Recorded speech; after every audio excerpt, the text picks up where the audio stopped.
As we learn more about that high school shooting in Georgia, both presidential tickets are weighing in. Julia Benbrook joins us now from Washington. And Julia, gun control is now a topic in this election. This school shooting is really putting the topic of gun safety back in the forefront on the campaign trail. While the Democratic ticket is making the case for stricter gun safety laws, the Republican ticket is saying that the focus should be on tighter security in schools. Shortly after this shooting took place, Vice President Kamala Harris was speaking at an event, and she really had a call to action against gun violence. Her running mate, Minnesota Governor Tim Walz, on the campaign trail later listed some of the potential changes that he'd like to see, including background checks, red flag laws, and moving toward a ban on certain types of weapons. Former President Donald Trump's running mate, Ohio Senator J.D. Vance, says that he doesn't think that stricter gun laws are going to solve this issue. Instead, he's putting the focus on tighter security in schools. I don't like this. I don't like to admit this. I don't like that this is a fact of life.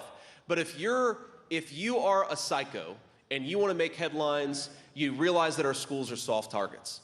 And we have got to bolster security at our schools. In a statement, Harris responded to Vance's comment, saying, quote, "School shootings are not just a fact of life. It doesn't have to be this way. We can take action to protect our children, and we will." Data published by Everytown Gun Safety shows that Georgia has some of the weakest gun laws in the country. In 2022, the state repealed its last foundational policy piece by passing permitless carry legislation. The group also found that there are higher rates of gun violence generally in states that have looser laws. And Julia, on another topic, some big developments for Donald Trump on his hush money case. Sentencing for that has now been delayed until after the election. That's right. His sentencing in that hush money trial in New York was scheduled for September 18th. It's now moved past the election and will take place on November 26th.